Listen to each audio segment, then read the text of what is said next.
de 6 mois.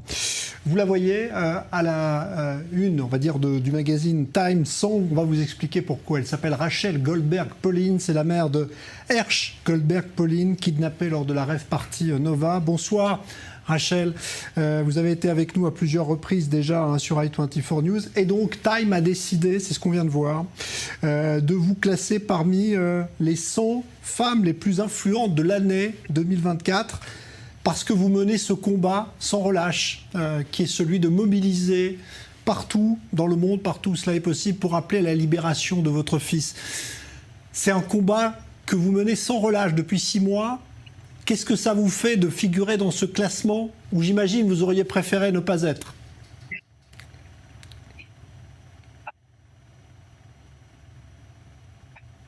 Oh, je vous garantis que j'aurais préféré ne pas y être, en effet. Mais je sens que ils ont voulu choisir un symbole pour les 133 otages restants. Ils n'ont pas pu choisir 133 personnes. Donc je suis un peu le symbole des familles des otages. C'est un combat qui est usant, j'imagine, parce que vous le menez sans relâche, en n'ayant pas de nouvelles de votre fils. Parce que malheureusement, on voit bien à travers les négociations que pour l'instant, tout semble bloqué. À quoi vous vous en remettez aujourd'hui? Où réside votre espoir? Eh bien, nous disons chaque jour que l'espoir est obligatoire. C'est une obligation dans une situation aussi sombre et terrible. Et nous espérons que, vous savez, on se préoccupe pas seulement des 133 otages, mais les centaines de milliers de civils gazaouis innocents aussi. On peut tenir ces deux vérités ensemble. Alors, vous avez enregistré un message il y a quelques jours à l'occasion de la fête de Pessah qui va commencer dans quelques jours et qui est une fête importante évidemment pour la communauté juive à travers le monde parce qu'elle symbolise justement la liberté et la fin de l'esclavage. Quel est votre espoir justement à l'occasion de cette fête de Pessah et pourquoi vous avez tenu à associer cette fête à la libération de votre fils et des otages?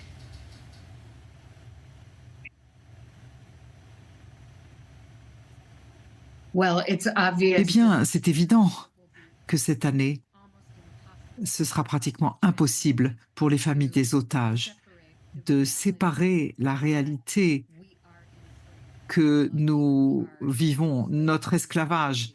Nous sommes en captivité et nos otages aussi. Nous sommes esclaves et il n'y aura plus de joie pour cette fête pour nous. Et nous allons sentir profondément que nous sommes encore esclaves parce que nos amours, nos proches sont encore en captivité, esclaves eux aussi. Aujourd'hui, quand vous voyez l'évolution de la situation, est-ce que vous vous dites que l'opération militaire qui peut-être se prépare à Rafah est devenue peut-être la seule solution qui puisse accélérer la libération des otages?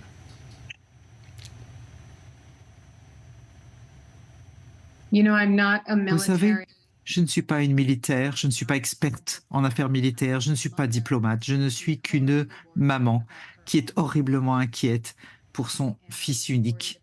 Je suis inquiète pour tous les autres 133 otages.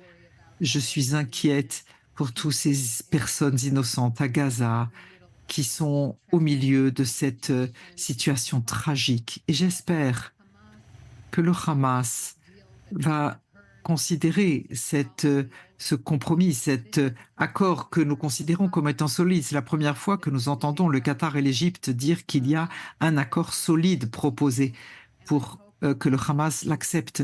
Et nous espérons qu'ils feront pour leur population, pour leurs innocents, les centaines de milliers, les centaines de milliers de personnes innocentes qui souffrent à Gaza, que le Hamas va enfin terminer leur souffrance en acceptant cet accord. Et nous savons, c'est un bon accord. Je note que vous vous préoccupez, c'est tout à votre honneur, du sort aussi des civils innocents de Gaza. La télévision israélienne a diffusé hier une vidéo terrible de civils de Gaza qui, le 7 octobre, s'en prennent de manière d'une cruauté assez difficile à supporter. Hein. Un des otages israéliens, Yarden Bibas, hein, qui a été enlevé à Niroz, qui est le père de ces enfants rouquins dont on est sans nouvelles aussi. Quand vous voyez ces images, qu'est-ce que ça vous fait de voir cela? En fait, je ne regarde pas ces images. Je ne regarde pas les nouvelles et j'ai détourné mon regard quand vous avez montré cette vidéo. Je ne l'ai pas vue et je ne veux pas la voir. On vous l'a enlevé. Je pense que je suis traumatisée par la vidéo de mon propre fils qui a eu sa main amputée et qui est parti sous la menace des mitrailleuses en camionnette. Je suis incapable de regarder ce genre d'image. Mes tourments sont trop profonds, je souffre trop. Je comprends très bien, hein, évidemment, et on n'a pas voulu aussi, évidemment, vous montrer la vidéo de l'enlèvement de votre fils, Hersh. Vous n'avez jamais pu avoir de nouvelles de lui? Est-ce qu'on vous a rapporté des nouvelles de lui depuis son enlèvement? Non, je n'ai rien entendu de mon fils depuis 195 jours maintenant. Bon, on espère évidemment toujours cette issue favorable et votre combat que vous menez, qui est celui d'alerter l'opinion. Vous avez rencontré, on le sait, Joe Biden, vous êtes allé voir le pape aussi à Rome. Vous continuez tout cela aujourd'hui encore avec toujours cette énergie?